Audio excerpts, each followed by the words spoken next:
انسان زندگی میں جب جدوجہد کرتا ہے، کوشش کرتا ہے، وہ بہت سارے دنیاوی اسباب اختیار کرتا ہے۔ جتنی عقل اللہ نے دی ہوتی ہے اس عقل کا بھی وہ استعمال کرتا ہے، کوشش کرتا ہے کہ کچھ اچیو کر سکے زندگی میں، کچھ مقاصد کا حصول اسے میسر آئے۔ عزیز بھائیوں، ایک بات اپنے ذہن میں اچھی طرح بٹھا لیں اور لکھ لیں کہ زندگی میں جو کسی بندے کو کامیابی حاصل ہوتی ہے وہ رب تعالیٰ کی مدد سے حاصل ہوتی ہے۔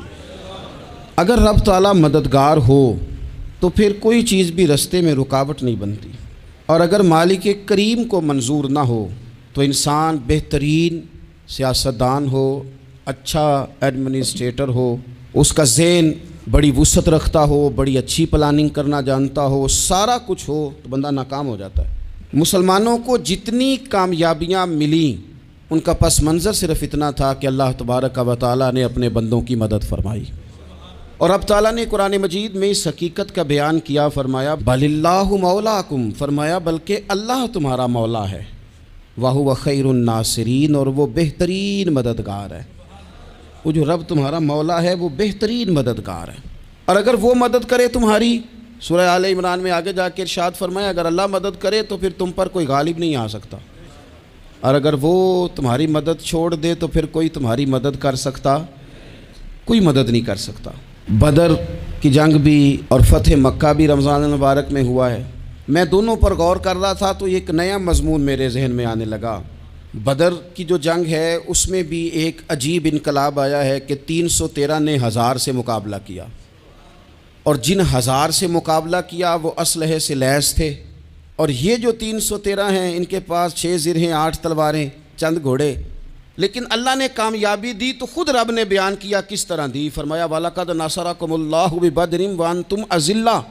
وہ کامیابی اس طرح ملی ہے کہ رب نے تمہاری مدد کی تھی، تم تو کمزور تھے، اللہ نے بدر میں تمہاری مدد کی، تم جیت گئے۔ وَلَقَدْ نَصَرَكُمُ اللَّهُ بِبَدْرٍ وَأَنْتُمْ أَذِلَّةٌ، اللہ نے بدر میں تمہاری مدد کی، تم تو کمزور تھے۔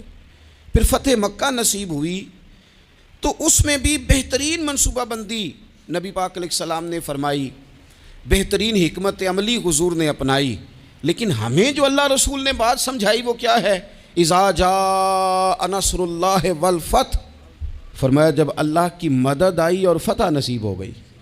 یہ اللہ نے مدد فرمائی تمہاری، یہاں بھی فتح مکہ بھی اللہ کی مدد سے، جنگ بدر بھی اللہ کی مدد سے۔ وہ جو مدد ہے اللہ تعالیٰ کی، جب وہ ہم یہ کرتے ہیں کہ ہم اپنی ساری زندگی سیاست کی نظر کر دیں، ہماری سیاست صرف ملک میں نہیں ہوتی، ہماری سیاست خاندان میں بھی ہوتی ہے، ہم گھر کے اندر بھی سیاست کرتے ہیں، ہم کسی خاص طریقے سے لوگوں کو اپنے پیچھے چلانا چاہتے ہیں، ہم ایک خاص اسلوب اختیار کرتے ہیں کہ لوگ ہمارے پیچھے چلیں۔ اس کا نقصان ہمیں یہ ہوتا ہے کہ سیاست جو ہوتی ہے یہ شطرنج کے ہیر پھیر کی طرح ہوتی ہے، تو اس کے راز بڑی جلدی کھلنے لگ جاتے ہیں، پتہ چل جاتا ہے کہ بندہ مخلص نہیں تھا، سیاست کر رہا تھا، طریقے سلیقے سے اس نے جوڑ کے رکھا ہوا تھا۔ ہم ہر جگہ سیاست کے بل بوتے پر چیزوں کو لے کے چلنا چاہتے ہیں، سیاستیں ناکام ہو جاتی ہیں، سیانے لوگ فیل ہو جاتے ہیں، بچتا صرف وہی ہے جس کے پیچھے رب تعالیٰ کی مدد شامل حال ہوتی ہے۔ اپنی زندگی کے اندر ہم جو کچھ بھی کر رہے ہیں، جس شعبے سے بھی ہمارا تعلق ہے، آج ہم نے اس بات پہ غور کرنا ہے کہ پہلے تو یہ غور کر لیں کہ جو کام ہم کر رہے ہیں کیا وہ کام ایسا ہے کہ اس میں اللہ کی مدد ہمیں ملے گی؟ اگر آپ کوئی معاذ اللہ ناجائز کام کر رہے ہیں، فعل حرام کا ارتکاب کر رہے ہیں، تو اس میں تو مدد الہی آئے گی نہیں۔ پہلے تو یہ دیکھیں جو کر رہے ہیں وہ کام مدد الہی والا ہے، اور اگر اللہ تعالیٰ کی مدد والا وہ کام ہے پھر اس پر غور کریں کہ کیا ہم نے مالک سے مدد کا سوال کیا ہے، ہمیں مدد میسر آ رہی ہے۔ وہ میں نے بزرگوں سے ایک بات سنی تھی، وہ بڑی یاد رہ گئی۔ وہ فرمایا کرتے تھے قابلیت بھی بڑی چیز ہے لیکن قبولیت سب سے بڑی چیز ہے۔ قابل ہونا بھی بڑی بات ہے لیکن زیادہ بڑی بات یہ ہے کہ اس کی بارگاہ میں قبول بھی ہے کہ نہیں۔ اپنی زندگی میں اللہ کی مدد کی طرف بڑھیں، مالک کی مدد کا حصول اختیار کرنے کی کوشش کریں، اللہ کے ساتھ اپنے آپ کو جوڑیں۔ اگر اللہ کی مدد نصیب ہو، یہ جو ہم جتنا ڈرتے رہتے ہیں، سہمے رہتے ہیں، پریشان رہتے ہیں کوئی کیا کر دے گا، ہمارے ہاں نا ہر شعبے میں معاذ اللہ ایک مافیا ہے، الا ماشاء اللہ۔ وہ مافیا کہتا ہے میرے ساتھ ملو گے تو میں چلنے دوں گا، ورنہ میں نہیں چلنے دوں گا، مارکیٹ میں آ ہی نہیں سکتا فلانا بندہ، چونکہ یہاں ہمارا قبضہ ہے۔ اور میرے بھائی پھر بہت سارے لوگ جن کی نیتیں اور ارادے بڑے اچھے ہوتے ہیں شروع میں، وہ بھی اس مافیا کا شکار ہو جاتے ہیں اور ان کے رنگ میں رنگ جاتے ہیں۔ یاد رکھنا، کسی شخص کی بلیک میلنگ کا کبھی شکار نہ ہونا، کبھی کسی کی میٹھی اور مسجع مکفہ باتوں کا شکار نہ ہونا۔ کوئی کیا کر سکتا ہے اگر اللہ مددگار ہو تو؟ جس کو رب کریم اٹھانا چاہے اسے کوئی گرا سکتا ہے؟ ہم یہ ڈرے ڈرے سہمے سہمے پریشان فیصلہ کرنے کی طاقت نہیں، مجھے چلنا چاہیے کہ نہیں، اٹھنا چاہیے کہ نہیں، کرنا چاہیے، اٹھ باندھ کمر کیوں ڈرتا ہے؟ پھر دیکھ خدا کیا کرتا ہے۔ حضرت عبداللہ ابن عباس فرماتے ہیں میرے نبی پاک علیہ السلام نے میری تربیت فرمائی، حضور نے میری تربیت فرمائی، اور محبوب پاک علیہ السلام نے فرمایا عبداللہ یاد رکھنا، یہ نوجوان دوست میری بات لکھ لیں، پریشان لوگ میری بات لکھ لیں، جن کے پاس قوت فیصلہ نہیں وہ اس بات کو لکھ لیں۔ حضرت عبداللہ ابن عباس فرماتے ہیں میرے نبی پاک علیہ السلام نے مجھ سے فرمایا تھا عبداللہ سن، اگر ساری دنیا مل کے تیرا کوئی نفع کرنا چاہے کر نہیں سکتی جب تک میرے رب کی رضا نہ ہو، اور فرمایا ساری دنیا مل کے تیرا کچھ بگاڑنا چاہے تو عبداللہ بگاڑ نہیں سکتی جب تک رب کریم کی حکمت کا تقاضا نہ ہو۔ لوگوں سے ڈرنا، لوگوں کی طرف دیکھنا، ماحول دیکھ کے اپنے راہ کا تعین کرنا، ہر بندے کے خیالات کے مطابق ڈھلنے کی کوشش کرنا، فلانا نہ ناراض ہو جائے، فلانا نہ ناراض ہو جائے، وہ جس نے ہونا ہو جائے، بس رب رسول ناراض نہ ہو۔ اپنی زندگی میں اپنے مالک کو مولا جان کے، بل اللہ مولاکم، اللہ تمہارا مولا ہے، وَهُوَ خَيْرُ النَّاصِرِينَ، وہ بہترین مددگار ہے۔ توجہ جب بھی کریں رب کی جانب کریں، اپنے دل کا قبلہ درست رکھیں، سوچوں کے زاویے سیدھے رکھیں۔ میرے بھائی، مالک جب بندوبست کر دے نا، جب مالک بندوبست کر دے، پھر ایسا بندوبست کرتا ہے کہ لوگوں کے پاس نا چارہ نہیں رہتا۔ حضرت مریم رضی اللہ تعالی عنہا پاک باز تھیں، مسجد میں رہی تھیں، پر مالک کی حکمت کے تقاضے بڑے عجیب ہیں نا۔ پھر جناب مریم کو اللہ تعالیٰ نے بغیر شوہر کے اولاد عطا کر دی۔ یہ بات ہی ایسی تھی، وہ کسی نے کہا تھا کہ مخلوق تو فنکار ہے اس درجہ کے پل بھر میں سنگے در کعبہ سے بھی اصنام تراشے، تم کون ہو کیا چیز ہے داغ کبابی، لوگوں نے تو مریم پہ بھی الزام تراشے۔ تو لوگوں نے کہا کدھر سے لے آئی بچہ، تیرا باپ تو ایسا نہیں تھا، کہاں سے لے آئی؟ اللہ کرے میں آپ کو سمجھا سکوں، ذرا اپنے آپ کو وہاں کھڑا کریں کہ ایک پاک باز عورت، پاک باپ کی بیٹی، طیب ماں کی بیٹی، اور اللہ کے گھر میں پرورش پانے والی خاتون، ایک وہ وقت اور ایک یہ وقت کہ اس عورت کو کٹہرے میں کھڑا کر کے پوچھا جا رہا ہے کہ معاذ اللہ تیری گود میں بچہ جائز نہیں ہے، کہاں سے لائی ہے؟ اب خود سے صفائیاں بندہ کتنی کو دے، کتنی کو وضاحتیں کرے۔ اور میں نے تو اپنی زندگی میں دیکھا ہے زیادہ وضاحت دینے والے کو بھی لوگ جھوٹا سمجھنے لگ جاتے ہیں، زیادہ وضاحت دینے پر بھی لوگ کمزوری کا اظہار سمجھتے ہیں کہ کمزور پڑ گیا ہے۔ آپ صلح کی کوشش کرتے ہیں، سامنے والا بزدل سمجھ لیتا ہے، زیادہ وضاحتیں بھی کمزور کر دیتی ہیں۔ اب حضرت مریم کو کٹہرے میں کھڑا کر کے کہا بچہ کس کا ہے؟ تو پھر خدا بندوبست جب کرے، اللہ جب مددگار ہو، تو پھر حضرت مریم کی گواہی درختوں سے نہیں دلوائی، اس نے پتوں سے نہیں دلوائی، پھر فرشتے نہیں بھیجے۔ حضرت مریم کہنے لگی مجھ سے نہ پوچھو، وہ جو پنگوڑے میں ہے اسی سے پوچھ لو، ان سے پوچھو نا، وہ کون ہے پوچھ لو، ان سے کر لو سوال۔ انہوں نے کہا پنگوڑے میں چند دنوں کا بچہ، یہ جواب دے گا؟ مددگار تھا رب، ان کی برات کا اعلان کرنا تھا مالک نے، اور جب مالک اعلان کر دے، جب مالک تیری صفائی دینا چاہے، جب مالک تجھے دنیا کے سامنے نکھارنا چاہے، تو پنگوڑے میں لیٹے حضرت عیسیٰ بول کے کہنے لگے انی عبداللہ آتانی الکتاب، فرمایا میں اللہ کا بندہ ہوں، رب نے مجھے کتاب عطا کر کے نبی بنا کے دنیا میں بھیجا ہے، میں اللہ کا بندہ ہوں، کتاب لے کے آیا ہوں، نبی بن کے آیا ہوں۔ پھر پنگوڑے سے اعلان ہو گیا، پھر بچہ بول پڑا۔ اور یہ ایک دفعہ نہیں بات ہوئی، یہ بنی اسرائیل میں ایک جریج نام کے شخص بھی تھے جو نماز پڑھ رہے تھے، بعض نے لکھا ہے نفل نماز تھی، اماں نے پکارا تو آئے نہیں، تو ماں کے منہ سے نکل گیا تو اتنی دیر تک مرے گا نہیں جب تک کسی بے حیا عورت کا منہ نہ دیکھ لے۔ تو وہ عبادت گزار تھے، لیکن لوگوں نے ان کی عبادت، ریاضت، پرہیزگاری کو نہیں دیکھا۔ بس ایک عورت کو بھیج کے الزام لگوا دیا، وہ عورت آیا جایا کرتی تھی، اب آ جاتی ہیں عورتیں، مسئلہ پوچھنے کی نیت سے بھی آ جاتی ہیں۔ ماحول میں کچھ جگہ ایسی بھی ہیں جہاں عورتیں دم کرانے کے بہانے آ جاتی ہیں۔ وہ خاتون آتی جاتی تھی اس خانقاہ پہ، آستانے پہ، یہ بخاری میں موجود ہے، پھر اس نے کہا میری گود میں جو بچہ ہے یہ انہی کا ہے۔ مجھے بتائیں کیسے بندہ وضاحت دے؟ حالات خراب ہو گئے، لوگ کٹیا جلانے لگے، ماحول اور طرح کا بن گیا۔ میرے نبی پاک علیہ الصلوۃ والسلام فرماتے ہیں پھر اس رب کے بندے نے کہا مالک تو کریم ہے، تیری مشیت کا تقاضا آیا جو میری ماں نے جملے بولے تھے، پر اب میں وضاحت دینے کے قابل نہیں رہا، اب تو ہی کرم کرے گا تو دروازہ کھلے گا۔ تو وہ چند دنوں کا بچہ پنگوڑے میں بول کے کہنے لگا میں اس درویش کا نہیں، میں تو فلانے چرواہے کا بچہ ہوں، وہ جو بکریاں چراتا ہے۔ رب کی مدد کو پکاریں، اپنے ساتھ اپنے مالک کی مدد کو شامل کریں، تھوڑے رزق پر بھی گزارا اچھا ہونے لگ جائے گا۔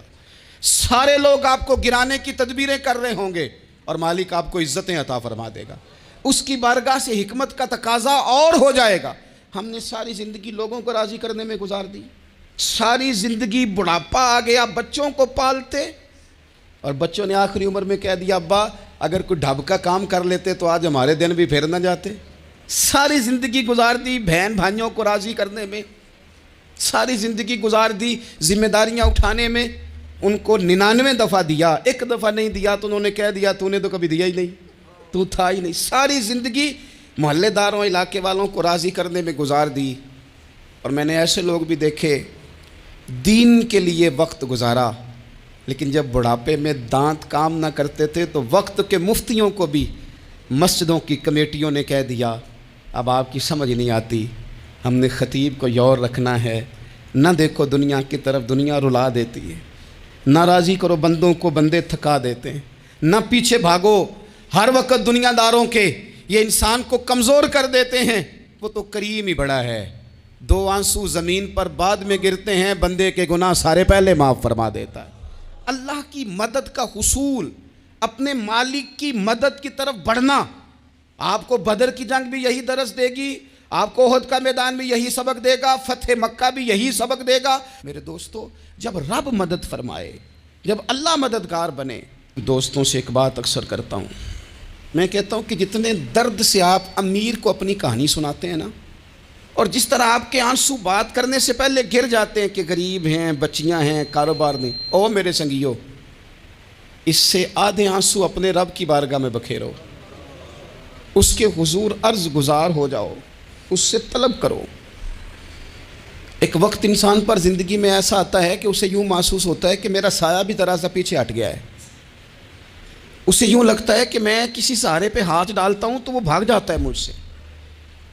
لیکن مالک کی بارگاہ ایسی عظیم بارگاہ ہے، رب رسول کے آستانے اتنے بڑے ہیں کہ آپ جب وہاں کشکول طلب دراز کرتے ہیں تو جھولی پھیلانے میں دیر لگتی ہے، ان کو بھرنے میں تو کوئی دیر نہیں لگتی۔ ہم نے اپنا سوچ کا قبلہ ہی دنیا کو بنا لیا ہے۔ یہ جو اللہ والوں کی مدد ہے یہ تو یعنی اللہ ہی کی مدد ہے، لیکن یہ جو سیٹھوں کی طرف توجہ کرنا، نوابوں کی طرف توجہ کرنا، دنیا داروں کی طرف توجہ کرنا اور اپنا مزاج اس طرح کا بنا لینا، یارو گردن کو جھکا دیتا ہے خیرات کا پتھر، جہاں میں مانگنے والوں کے سر کبھی اونچے نہیں ہوتے۔ اور اقبال کہتے ہیں غیرت ہے بڑی چیز جہان تگ و دو میں، پہناتی ہے یہ فقر کو تاج سردارا۔ میں عرض کروں گا کہ اپنی آپ جب توجہ کا قبلہ اللہ رسول کو بنائیں گے تو رب فرماتے ہیں وَيَرْزُقْهُ مِنْ حَيْثُ لَا يَحْتَسِبُ، میں نہ تجھے وہاں سے رزق دوں گا جہاں سے کبھی تیرا گمان بھی نہیں گیا ہوگا، یہاں سے بھی مل سکتا ہے، تو نے سوچا بھی نہیں ہوگا۔ بخاری شریف میں حدیث ہے، حضرت جابر ابن عبداللہ فرماتے ہیں نبی پاک صلی اللہ علیہ وسلم نے 300 لوگوں کا ایک لشکر روانہ کیا کسی مہم کے لیے، کسی جہاد کے لیے۔ حضرت ابو عبیدہ بن جراح رضی اللہ تعالیٰ عنہ امیر لشکر تھے۔ فرماتے ہیں غربت اتنی زیادہ تھی، بھوک اتنی زیادہ تھی کہ ایک ایک کھجور دن میں ایک وقت کھانے کو ملتی تھی، اور کچھ دن ایسے آئے کہ اب کھجور بھی نہیں مل رہی۔ فرماتے ہیں اتنی زیادہ بھوک لگی مجاہدین کو 300 بندہ پتے کھا کے گزارا ہونے لگ گیا۔ یہ بخاری میں موجود ہے۔ آپ فرماتے ہیں کہ دریا کے کنارے ہمارا پڑاؤ تھا، ٹھہراؤ تھا، جب بھوک سے نڈھال ہو گئے نا، وَيَرْزُقْهُ مِنْ حَيْثُ لَا يَحْتَسِبُ، اللہ وہاں سے روزی دیتا ہے، گمان بھی نہیں ہوتا۔ فرماتے ہیں ایک مچھلی اللہ تعالیٰ نے دریا کے کنارے بھیجی، فرماتے ہیں وہ تھی تو مچھلی پر پہاڑ جتنی تھی۔ بخاری میں لفظ ہیں، حضرت جابر ابن عبداللہ رضی اللہ تعالیٰ عنہ فرماتے ہیں 300 آدمی 18 دن تک اس مچھلی کو کھاتے رہے، مچھلی ختم ہی نہیں ہوئی۔ مچھلیاں نہیں، مچھلی کہتے ہیں 18 دن 300 بندہ کھاتا رہا، مچھلی ختم ہی نہیں ہوئی۔ اور فرماتے ہیں کہ اس کی ہڈی نکال کے، کانٹا کہیں گے آپ اپنی زبان میں، کہتے ہیں وہ نکال کے نا تو اس کو کھڑا کیا نا جب، تو اونٹ کجاوے سمیت اس کے بیچ سے گزر جاتا تھا، 2 اس کے کانٹے جوڑے۔ فرماتے ہیں وہ اس کا گوشت ہم کھاتے تھے اور اس کی چربی بطور تیل کے ہم جسموں پہ ملتے تھے، بیماروں کو اس سے سکون آتا تھا، تندرستی شفا ہوتی تھی۔ فرماتے ہیں ہم کھایا بھی ہم نے اور کچھ لے کے ہم مدینے بھی گئے، اور قربان جائیں نبی پاک نے بھی اس میں سے کھایا۔ ہم نے عرض کی حضور یہ معمہ کیا ہے، یہ ماجرا کیا ہے؟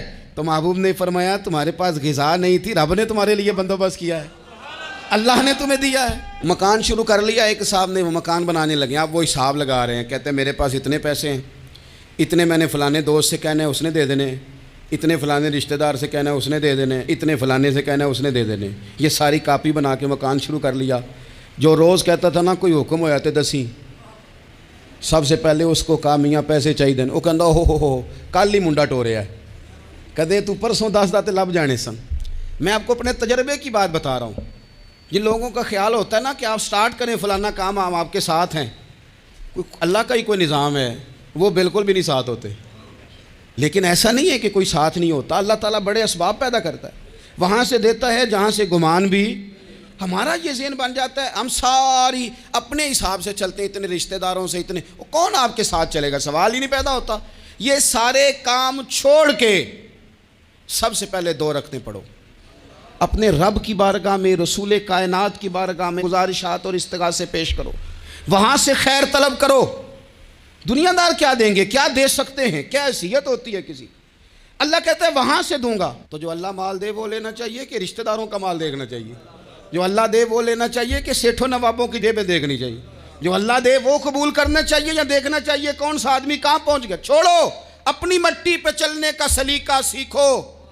کسی کے سنگ مرمر پہ چلو گے تو پھسل جاؤ گے، پھسل جاؤ۔ اس پر ایک اور بات عرض کر دوں، صحیح بخاری سے، مسلم سے ایک اور بات۔ کچھ چیزیں ایسی ہیں جن سے اللہ کی مدد آتی ہے، مدد ملتی ہے۔ ایک چیز ان میں سے ایسی ہے جس سے بہت مدد نازل ہوتی ہے، وہ ہے کہ جب رب آپ کو دے نا تو پھر آپ بھی اس کے رستے میں دیں، پھر مدد آتی ہے، پھر اور آتا ہے۔ بخاری مسلم میں حدیث ہے، یہ زیادہ ہی توجہ طلب امر ہے، اس پر آپ غور کریں گے۔ حضرت ابو ہریرہ فرماتے ہیں کہ نبی پاک علیہ السلام نے فرمایا ایک شخص نے بادلوں کے اندر سے آواز سنی کہ فلاں آدمی کا کھیت اور باغ خشک ہو گیا ہے، وہاں برسو اور اس کے کھیت کو سیراب کرو۔ وہ بڑا حیران ہوا کہ بادل سے آواز آ رہی۔ پھر اس نے دیکھا کہ ایک پہاڑی پر بارش ہوئی، وہ بادل وہاں برسا، پھر نالیوں سے ہوتا ہوا پانی ایک طرف چلا۔ تو جس نے آواز سنی تھی، حضور بیان کر رہے ہیں، وہ بھی پیچھے پیچھے چلا کہ پانی کدھر جا رہا ہے۔ اس نے جا کے دیکھا کہ ایک مقام پہ ایک باغ کو وہ پانی لگ رہا ہے اور ایک آدمی وہ پانی لگا رہا ہے۔ اس نے اس سے پوچھا تیرا نام کیا ہے؟ اس نے کہا کیوں؟ کہنے لگا بتا نا۔ اس نے نام بتایا تو کہنے لگا یہی تو وہ نام ہے جو میں نے بادلوں کے اندر سے سنا ہے کہ فلاں کے کھیت کو پانی دے دو۔ اس نے کہا یار تو کیا عمل کرتا ہے کہ اسپیشل تیرے لیے بارش برسے؟ یہ بخاری پڑھ رہا ہوں، سیاستہ سے حدیث عرض کر رہا ہوں۔ اس سے پوچھا تو کیا کام کرتا ہے کہ جناب اللہ تبارک و تعالیٰ کا حکم کرم آیا کہ خاص تیرے لیے پانی برسے اور تیرے کھیت کو سیراب کرے؟ تو اس نے کہا چھوٹا ذمہ دار ہوں، پر جب فصل اگتی ہے تو 3 حصے کرتا ہوں، ایک حصہ اپنے بال بچوں پہ، بہن بھائیوں پہ خرچ کرتا ہوں، ایک حصہ پورا، اور ایک حصہ دوبارہ کاشتکاری پہ لگاتا ہوں، اور تیسرا حصہ خالص میں نے مسکینوں، یتیموں اور غریبوں کے لیے رکھا ہوا ہے۔ وہ جو تیسرا حصہ، اللہ کرے آپ سمجھیں، وہ رب کے بندوں پہ تیسرا حصہ خرچ کرتا ہے نا، تو کریم مالک نے فرمایا جہاں سے غریب کا حصہ جاتا ہے وہ کھیت خشک نہیں رہنا چاہیے، وہ جہاں سے مسکین روٹی کھاتے ہیں وہ خشک نہ رہے، جہاں سے یتیموں کو کچھ آتا ہے کہیں اس کی فصل رہ نہ جائے۔ میں اور آپ بھی اگر اپنے مال میں مسکینوں، یتیموں، غریبوں کے حصے رکھ لیں گے تو فصلیں خشک نہیں رہیں گی، ان کے اندر تازگی آئے گی، نور آئے گا، کرم آئے گا، خاص کر خدا کی رحمت برسے گی۔ مدد اللہ سے چاہیں، اپنی توجہات کا مرکز رب رسول کی ذات کو بنائیں، پھر آپ محسوس کریں گے کہ بڑی جلدی اللہ تعالیٰ کی مدد آنے لگی ہے۔ کبھی آپ صرف کہہ دیں نا میرا رب میرے ساتھ ہے، اس لفظ میں اتنی طاقت ہے کہ دشمن ویسے زیر ہو جاتا ہے۔ زندگی میں کسی سے بھی لڑائی ہو، اچھی طرح سوچ لیں کہ اللہ اس طرف ہے یا اس طرف ہے۔ اگر آپ زیادتی پہ ہیں تو پھر رب مظلوم کی جانب ہے۔ اگر اللہ کی مدد آپ کے ساتھ ہے تو دنیا کی کوئی طاقت آپ کو گرا نہیں سکتی۔ اور اگر آپ مظلوم کے مقابلے میں ظالم بن کے آپ کھڑے ہو گئے ہیں اور آپ نے رویہ وہ اختیار کیا ہے کہ جس میں مدد نہیں آئے گی، تو پھر یاد رکھ لیں کہ آپ کوئی بھی ہیں، کہاں بھی ہیں، آپ کمزور ہیں۔ طاقتور تھے ابتدائے اسلام میں، ظاہری طاقت تھی کفار مکہ کے پاس، وہ ڈنڈوں سے مارتے تھے غریبوں کو، ان کے ہاتھوں میں ڈنڈے تھے، پر خدائی طاقت ان مظلوموں کے ساتھ تھی۔ صاحب زرقانی نے لکھا ہے، حضرت زنیرہ رضی اللہ تعالیٰ عنہ ایک لونڈی ہیں، غریب ہیں، ماڑے دا کی کام محمد نس جانا یا رونا، غریب سادی بی بی اور لونڈی کنیزہ، ایک مشرک کی کنیزہ تھی، انہوں نے کلمہ پڑھ لیا، وہ ڈنڈوں سے مارتا، دروں سے مارتا، تکلیف دیتا۔ حضرت زنیرہ رضی اللہ تعالیٰ عنہ کو اتنا مارا۔ اب آپ ایک اور پہلو پر بھی غور کریں، مار بھی پڑ رہی ہے پر خدا ادھر ہی ہے، اللہ کی مدد ادھر ہی ہے۔ رب کہتا ہے کہ پہلے تو صبر کرنا، ان اللہ مع الصابرین، تو صبر کرے گا تو پھر رب کی معیت ملے گی، ذرا ٹھہرنا، تو تھوڑا ڈٹنا۔ ان الذین قالوا ربنا اللہ ثم استقاموا تتنزل علیہم الملائکہ، تو کہے اللہ میرا رب ہے، پھر تو پہلے ڈٹ، پہلے تو نے ڈٹنا ہے۔ ثم استقاموا، جو ڈٹ گیا، تتنزل علیہم الملائکہ، ڈٹنے والے کے لیے مدد آتی، پہلے تھوڑا ٹھہرنا پڑتا ہے، پہلے تھوڑا صبر کرنا پڑتا ہے، حوصلہ کرنا پڑتا ہے، اس کے بعد مدد آتی۔ مار پڑ رہی ہے، مارا جا رہا ہے حضرت زنیرہ کو، ان کا مالک جو ہے ظاہری آقا وہ مار رہا ہے، یہ کنیزہ ہے، اتنا مارا ان کی بینائی چلی گئی، نظر آنا بند ہو گیا۔ ابو جہل آیا اور کہنے لگا زنیرہ دیکھا نا ہمارے بت تیری آنکھیں لے گئے، معاذ اللہ، لات و منات ہمارے بتوں نے تجھے اندھا کر دیا۔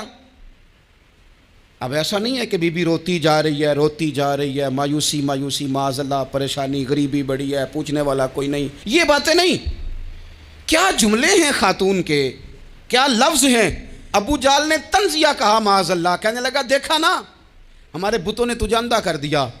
تو جناب زنیرہ آنکھوں کی بینائی گئی ہے، رات کو گئی ہے، دکھ ابھی تازہ ہے، لیکن اللہ پہ جو توکل ہے، اپنے مالک سے جو رشتہ ہے وہ اتنا مضبوط ہے، اتنا طاقتور ہے، اس میں اتنی گہرائی ہے کہ حضرت زنیرہ بول کے نا اتنی قوت سے بولی، اتنی طاقت سے بولی کہ پورے کفر پر لرزہ طاری ہو گیا۔ فرمانے لگی تمہارے بتوں کی کیا اوقات ہے کہ میری بینائی لے جائیں، یہ میری رب کی حکمت کا تقاضا ہے۔ جب تک اس نے چاہا زنیرہ دیکھتی رہی، اور جب اس نے چاہا زنیرہ کی آنکھوں کی بینائی چلی گئی، اور اگر وہ چاہے گا نا تو بینائی واپس بھی کر دے گا۔ اگر ہو ذوق یقین پیدا تو کٹ جاتی ہیں زنجیریں، اگر وہ چاہے گا تو بینائی آ بھی جائے گی۔ حضرت زنیرہ نے رات کو یہ لفظ کہے، ابو جہل اور سارے کفار ڈر کے سن کے چلے گئے، آپ اطمینان سے آ کے بستر پہ سوئی۔ جب سویرے اٹھی تو اللہ نے آنکھوں کی روشنی واپس کر دی تھی، آنکھوں کی۔ اب چھڑی پکڑی ہے، بازاروں میں گھومتی ہے، کہتی ہیں بلاؤ کدھر ہے تمہارے لات و منات، دیکھو میرے رب نے روشنی واپس کر دی۔ آ کر میرے ساتھ ادھر آ، ستمگر ہنر آزمائیں، تو تیر آزما ہم جگر آزمائیں۔ بیمار لوگوں یاد رکھو، کہہ دیا ڈاکٹر نے کہ تو بڑا بیمار ہے، تو بڑا کمزور ہے، یہ ہو گیا وہ ہو گیا، تو ڈاکٹر اپنے علم کے مطابق بات کر رہا ہے، ہوگا تو وہ جو میرا رب چاہے گا۔ کمزور ہو جانا، پریشان ہو جانا، تکلیف میں آ جانا، پتہ نہیں بات ہو گئی ہے تو جانے کیا ہو جائے گا۔ اپنی زندگی کے اندر اپنے رب سے رشتہ مضبوط کریں، رسول کائنات سے رشتہ مضبوط کریں، اللہ والوں سے رشتہ مضبوط کریں۔ حضرت زنیرہ نے پیغام دیا کہ زندگی میں جو جینا چاہتے ہیں تو وہ رب کا نام لے کے جی سکتے ہیں، جو اپنی زندگی میں خوشیاں دیکھنا چاہتے ہیں تو رسول اللہ کے نام پر خوشیاں دیکھی جا سکتی ہیں۔ توکل کی بنیاد پر بندہ خوشیاں لے سکتا ہے، اور اگر انسان میں توکل نہیں ہے تو پھر وہ اس کالے جادو سے بھی ڈر رہا ہے، وہ نیلے سے بھی ڈر رہا ہے، وہ پیلے سے بھی ڈر رہا ہے، وہ فلانے سے بھی ڈر رہا ہے، وہ میرے خلاف فلانا رشتہ دار سازش کر رہا ہے تو ڈر رہا ہے، فلانا میرے بارے میں یہ کر رہا ہے تو ڈر رہا ہے، وہ پتہ نہیں دنیا ادھر ہو جائے گی تو کیا ہو جائے گا، اٹھ باندھ کمر کیوں ڈرتا ہے، پھر دیکھ خدا کیا کرتا ہے۔ تو اس ساری گفتگو کا نچوڑ آپ کو یہ عرض کیا ہے، سب سے پہلے تو یہ کہ میدانوں میں مدد بھی اللہ کی، رزق میں مدد بھی اللہ کی، فصلیں خشک ہوں تو مدد پھر بھی اللہ کرے، تو پھر ساری مدد، اور اگر انسان بیمار ہو تو پھر بھی مدد اللہ کی۔ تو اپنے اللہ کی جانب توجہ کو بڑھائیں، آپ اللہ سے مدد کے سوالی بنیں۔ ترمذی کی ایک حدیث ہے، میں آپ کو زندگی کا تجربہ بتاتا ہوں کہ جب میں بڑا پریشان ہوتا ہوں تو یہ والی روایت کھول لیتا ہوں، مزہ دیتی ہے۔ میرے نبی پاک علیہ السلام نے فرمایا، اپنے دکھ سیٹھوں نوابوں کو نہ کہنا، مالداروں کا نہ کہنا، ورنہ اللہ تمہیں کبھی غنی نہیں کرے گا۔ فرمایا اپنے دکھ اپنے رب کی بارگاہ میں عرض کرنا، جلدی کرے یا دیر سے کرے اللہ تمہیں لوگوں سے بے نیاز کر دے گا، اللہ تمہیں غنی کر دے گا۔ رات کو بیٹھو نا اس کی بارگاہ میں، اسے دکھڑے سناؤ، چھوٹی چھوٹی باتیں، حضور نے فرمایا نمک بھی مانگو تو رب سے مانگو، چھوٹی چھوٹی بات سے شروع کرو نا۔ جب بندہ شروع کرتا ہے نا چھوٹی چھوٹی چیزیں تو بڑی ساری چیزیں یہ اس طرح ہوتا ہے جیسے بندہ رب سے گفتگو کر رہا ہے، مالک مجھے یہ چاہیے، مالک میں یہاں کمزور ہوں، اللہ میں یہاں پریشان ہوں۔ آپ یہ کر کے تو دیکھیں، لمبی لمبی دعائیں مانگ کے تو دیکھیں، اس کے حضور جوڑ کے تو دیکھیں، آپ دیکھیں گے راحت کتنی ہے، سکون کتنا ہے۔